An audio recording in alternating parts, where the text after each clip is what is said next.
네, 마태복음 20장 13절로 16절 말씀, 신약성경 33면에 있는 말씀입니다. 제가 봉독해 올리겠습니다. 주인이 그 중에 한 사람에게 대답하여 이르되, 친구여, 내가 내게 잘못한 것이 없노라. 내가 나와 한 데나리온의 약속을 하지 아니하였느냐? 내 것이나 가지고 가라. 나중 온 이 사람에게 너와 같이 주는 것이 내 뜻이니라. 내 것을 가지고 내 뜻대로 할 것이 아니냐? 내가 선함으로 내가 악하게 보느냐? 이와 같이 나중된 자로서 되고 먼저 된 자로서 나중되리라. 아멘. 사랑의 하나님, 감사합니다. 오늘도 주님을 예배하게 하시고 또 이 시간 하나님의 말씀을 나누게 하시니 감사합니다.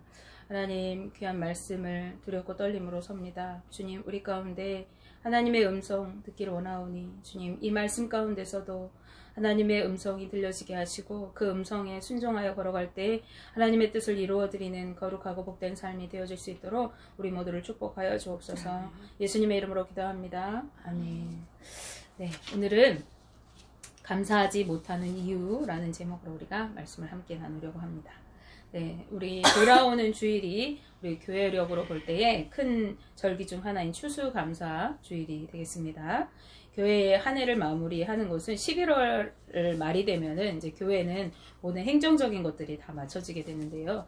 그래서 이 한 해 동안 하나님의 은혜로 살아오게 하심을 감사하는 절기가 이 추수감사절기이기도 합니다. 이 절기는 구약 시대의 3대 절기 중 하나입니다. 그래서 이 절기의 다른 이름, 우리가 지난 시간에도 나눴던 것 같습니다. 수장절이나 또 장막절이나 혹은 초막절에 해당하는 절기입니다. 이때는 1년에 추수한 그 곡식과 과일을 창고에 다 저장하고 난 후에 감사하면서 일주일 동안 장막을 치고 다시 말해서 텐트를 치고 지내는 절기가 되겠습니다.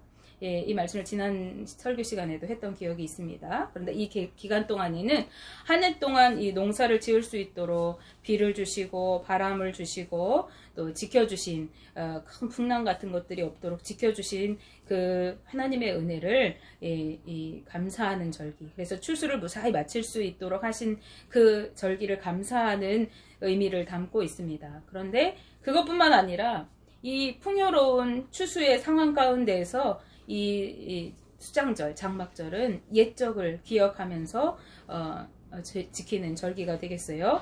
광야에서 하나님의 그 돌보심과 인도하심으로 40년 동안 생활하면서 가나안에 이르도록 하나님께서 지키시고 보호하시고 함께 하셨던 그 은혜를 기억하면서 감사하는 절기가 바로 이 추수감사절, 수장절이 되겠습니다. 여기서 우리는 한 가지를 배워야 하겠습니다. 우리는 주로 풍요로운 것들에 대해서 감사하는 경우가 많이 있습니다. 우리가 무엇인가 기도했는데 기도의 응답이 이루어져요. 그러면 감사하게 되죠. 우리의 소원을 이루어 주셨다거나 아니면 무엇인가 잘 되는 일이 있었을 때 하나님의 은혜다, 감사하다 하면서 감사를 합니다. 그런데 우리는 그런 때일수록 더욱 지난 어려움들을 기억하면서 그때를 인도하시고 우리에게 살아오게 하신, 그래서 오늘에 이르게 하신 하나님의 은혜를 묵상하며 감사해야 하는 것입니다. 그리고 그때 받은 은혜를 잊지 말아야 하는 것입니다. 그럴 때 우리는 더욱 믿음으로 굳게 설 수 있고 또다시 반복되는 어려움이 닥쳐온다 하더라도 그 은혜를 기억하며 견딜 수 있게 되는 것입니다. 그래서 오늘 우리가 부른 찬양, 앞절에 우리가 불렀던 찬양에 세상 모든 풍파 너를 흔들어 약한 마음 낙심하게 될 때에 주가 내게 주신 복을 세어라. 주의 크신 복을 내가 알리라. 받은 복을 세어보아라. 크신 복을 내가 알리라. 받은 복을 세어보아라. 주의 크신 복을 내가 알리라. 아멘. 네, 이렇게 우리가 찬양했습니다. 근데 우리나라 사람들은요, 잘된 것은 주로 기억하고 그리고 못된 것은 빨리 쉽게 잊어버리는 것 같습니다.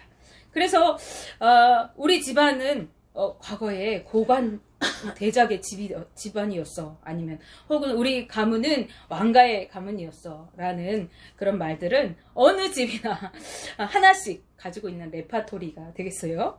비록 지금은 우리가 이렇게 별 볼 일 없을지라도 우리 아버지 때, 아니 우리 할아버지 때, 우리 할아버지 때 이렇게 조상의 조상을 거쳐서라도 한 번은 우리 집은 고관대작이었고 한 번은 왕가였고 이런 말들을 이 조상적부터 들추어가면서 한자리 했던 집안이라고 이렇게 자손들에게 자랑스럽게 얘기합니다. 그런데 여러분 중에서 혹시 우리 부모님들에게 야, 우리 집안은 과거에 노비 집안이었어, 이런 말을 들어보신 적이 있어요? 아니면 우리 집안은 과거에 별 볼 일 없는 천민 집안이었어, 이런 말을 들어보신 적이 있을까요? 저는 없는 것 같아요. 혹시 여러분 중에서 우리 집안은 멸시받는 집안이었는데 주님의 은혜로 오늘 우리의 집안이 이렇게 잘 되어졌어 라고 하는 이야기를 들어보신 적이 있을까요? 아마 거의 없으실 것 같습니다. 그런데 이스라엘의 교육법은 우리와 조금 다릅니다. 이 이스라엘의 그 교육법은요, 옛적에 애굽에서 종살이했던 노예 민족이었다라는 것을, 그리고 그때 그 고통하고 신음하는 우리 조상들을 하나님이 이제 구원해 내셔서 오늘 우리가 선택받은 민족이 되었다라고 하는 것을 말로 교육할 뿐만 아니라 이 절기를 통해서 그 몸에 배이도록 가르치고 있는 문화였던 것입니다. 믿는 우리들은요, 과거의 은혜를 기억하면서 하나님을 붙들어야 하는 그런 믿음의 사람들입니다. 우리가 과거에 부끄러운 모습이었는데, 우리가 과거의 죄의 모습이었는데 하나님의 은혜로 우리는 구원받아서 이제 자유함을 누리는 그런 백성이 되었다라는 이러한 은혜의 자부심을 가지고 살아가는 저와 우리 성도님들 되시기를 기도합니다. 오늘 본문에서 예수님은 천국을 말씀하시면서 포도원 품꾼의 비유를 하고 계시는데요. 원래 이 본문은 20장 1절부터 읽어야 합니다. 제가 길어서 뒷부분을 읽었는데요. 1절 말씀에 보시면은 천국은 마치 품꾼을 얻어 포도원에 들여보내려고 이른 아침에 나간 집주인과 같다라고 하십니다. 이 비유에서 집주인은 아침 일찍 나가서 품꾼을 데려와야 했는데요. 그리고 그들과 한 데나리온을 주기로 약속을 합니다. 실제로 이 팔레스타인 지역에서는 포도 수확철이 되면은 일당을 주고 품꾼을 고용하는 일이 많이 있다고 합니다. 그래서 이 집주인도 유능한 일꾼을 얻기 위해서 날이 새자마자 새벽 6시쯤에 장터로 일찍 나갔습니다. 그리고 유능하고 건장한 일꾼들을 한 데나리온에 고용했던 것입니다. 그런데 아침에 일꾼을 고용했어요. 그런데 한 9시쯤에 다시 장터로 나가보니까 아직도 놀고 서 있는 그런 사람들이 있는 것입니다. 그래서 이 집주인이 이들에게도 일당을 정하지 않고 일당을 주겠다고 하고서 이제 데려왔어요. 그런데 이 9시에 데려온 일꾼들에게는 한 데나리온씩 주겠다 이렇게 약속하지 않아요.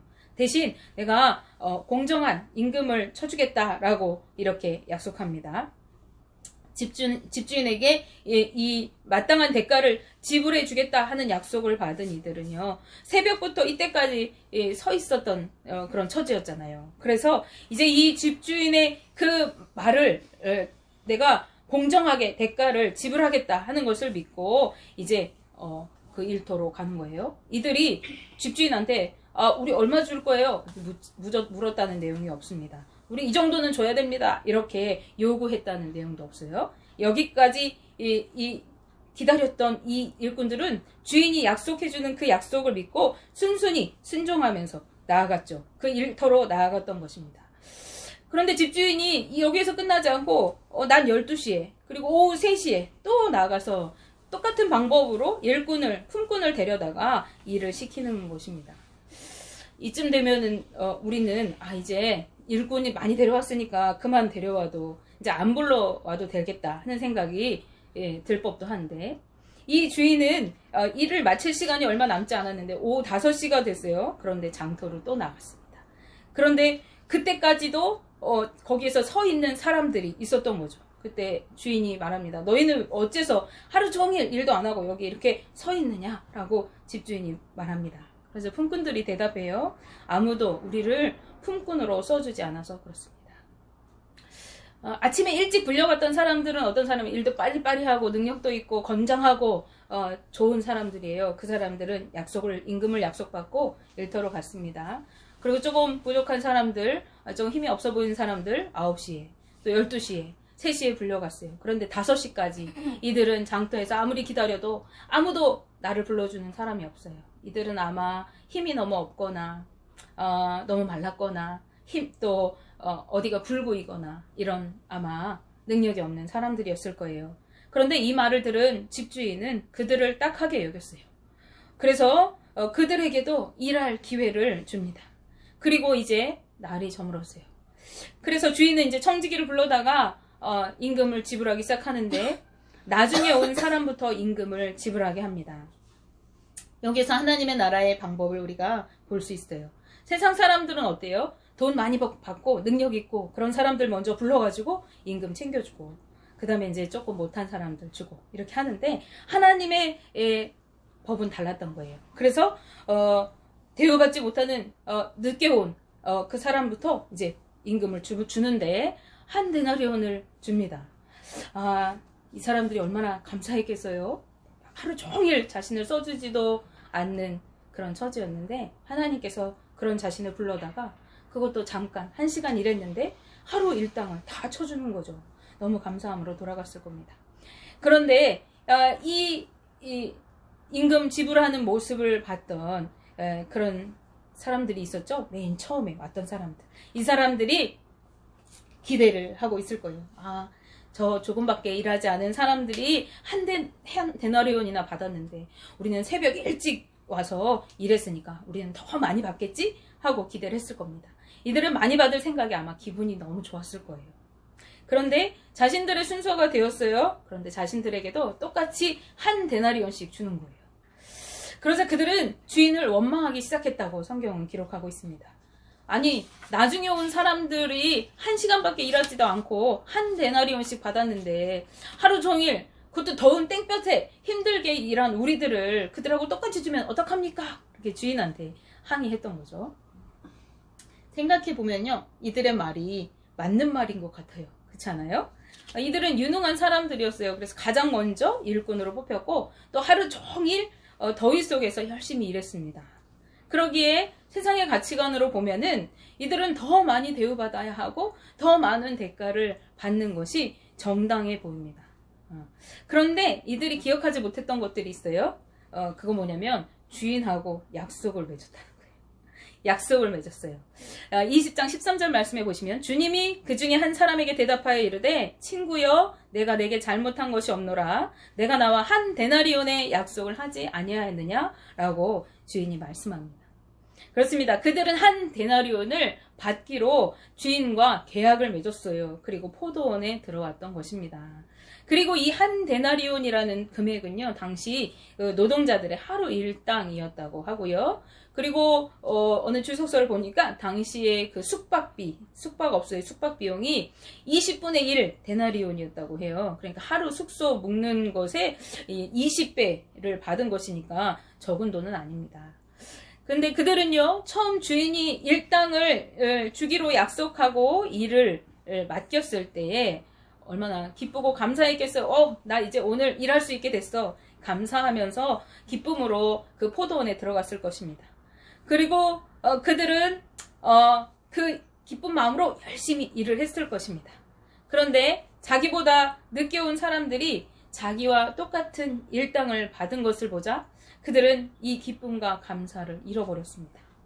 그리고 그들은 오히려 원망하게 되었다고 성경은 말합니다. 그런데 그들은 주인의 선한 의도를 악한 것으로 이제 치부해버렸어요. 자신이 기뻐했고 감사했던 거 잃어버리고 나자 원망하게 되고, 그 다음에 주인의 선한 의도까지도 그건 악한 거야. 왜 우리를 공정하게 대해주지 않는 거야? 라고, 악하게 보았던 거죠. 마태복음 20장 15절 하반절 말씀에 내가 선함으로 내가 악하게 보느냐라고 주인이 말씀합니다. 예수님은 이 비유의 마지막에서 이렇게 말씀하세요. 16절 말씀에 이와 같이 나중된 자로서 먼저 되고 먼저 된 자로서 나중되리라. 자, 이들은 주인의 선한 의도를 헤아리지 못하고 원망했고요. 감사하지 못했습니다. 왜 감사하지 못했습니까? 은혜를 잃어버렸기 때문입니다. 그들은 다른 사람들과 자신을 비교하는 순간 자신들에게 일할 기회를 제공해준 집주인의 은혜를 잊어버렸습니다. 그리고 그 은혜를 잊어버리고 나니까 다른 사람에게 은혜 베풀어주는 주인의 선한 의도를 바르게 볼 수가 없었어요. 그래서 20장 14절 하반절부터 15절 상반절 말씀해 보시면 너와 같이 주는 것이 내 뜻이니라. 내가 내 것을 가지고 내 뜻대로 할 것이 아니냐라고 주인은 그들을 책망합니다. 맞습니다. 이들이 받은 한 데나리온 그리고 나중 온 자들에게 준 그 한 데나리온 이것은 모두 주인의 것이에요. 그리고 주인의 의도는 모든 사람에게 은혜를 베푸는 것입니다. 이 주인의 의도를 헤아리지 못하고 은혜를 잊어버린 그들은 이제 자신의 공로를 내세우고 있는 것입니다. 나는 더 많이 수고했고 더 많이 고생했다는 것입니다. 그러기에 내가 더 많이 받아야 되고 내가 더 많이 누려야 하고 내가 더 정당하게 대우받아야 한다고 그들은 자신의 정당함을 이야기하고 있는 거죠. 그들의 이런 생각은 항상 상대적이어서 다른 사람과 비교하고 그리고 자신이 좀 더 낫다는 것을 인정받으려고 합니다. 내가 저 사람보다는 조금 더 열심히 일했는데 내가 저 사람보다 더 일찍 왔는데 내가 더 많이 섬겼는데 이렇게 하는 것이죠. 그러나 그것은 주인의 뜻과는 다른 것입니다. 주인의 뜻은 모든 이들에게 은혜를 베푸는 것이고 모두가 함께 누리는 것을 원했던 것입니다. 이 비유에서 집주인은 하나님을 뜻하는 것입니다. 그리고 품꾼은 하나님께 부름받은 성도들, 즉 구원받고 천국을 소유한 사람들인 우리들을 의미합니다. 그런데 구원은 온전히 하나님의 은혜로 이루어지는 것입니다. 천국을 소유하는 것은 내가 무엇인가 잘하고 다른 사람보다 의로워서가 아닙니다. 내가 무엇인가 공로를 많이 쌓아서 소유하는 것이 아닙니다. 예수 그리스도를 통한 하나님의 은혜로 우리에게 값없이 거저 누리는 그 은혜인 것입니다. 그것이 구원의 원리입니다. 그래서 구원의 은혜에 대한 감사의 고백이 우리의 예배 가운데 있어야 하는 것입니다. 그런데 성도들 가운데에 그 은혜를 잊어버리고 살아가는 사람들이 있습니다. 교회에 오래 다닐수록 더 많이 봉사할수록 헌금 많이 할수록 자기 공로의식에 사로잡히게 됩니다. 그래서 하나님과 가장 가까운 옆자리는 항상 내가 차지하고 싶어 합니다. 다른 사람들과 비교하면서 내가 교회에서 더 대접받고 싶어 합니다. 다른 성도들과 늘 비교하면서 우월감에 빠지거나 다른 사람들을 판단하게 되어집니다. 이런 사람들은 감사하지 못합니다. 믿음 생활에서도 그렇습니다. 기도 응답이 없는 것 같으면 하나님 원망합니다. 하나님, 내가 이만큼 하나님 뜻대로 살려고 했죠. 하나님, 나 주일 성수 열심히 했죠. 하나님, 내가 헌금 많이 했죠. 내가 신앙생활 이렇게 오래 했는데 내 기도 안 들어주십니까? 원망하는 것입니다. 하나님의 뜻을 제대로 알지 못하기 때문입니다. 구원해 주신 주님의 은혜를 잃어버리고 자신의 것을 내세우면서 믿음 생활하는 경우가 많은 것입니다. 하나님은 우리에게 범사에 감사하라고 하십니다. 지금 우리의 삶을 한번 돌아보시기 바랍니다. 나의 삶에 감사가 있습니까? 혹시 감사를 잃어버리지는 않으셨습니까? 우리 한번 우리의 삶을 점검해 보시기 바라고 나는 주님의 은혜를 온전히 누리며 감사하고 있는가?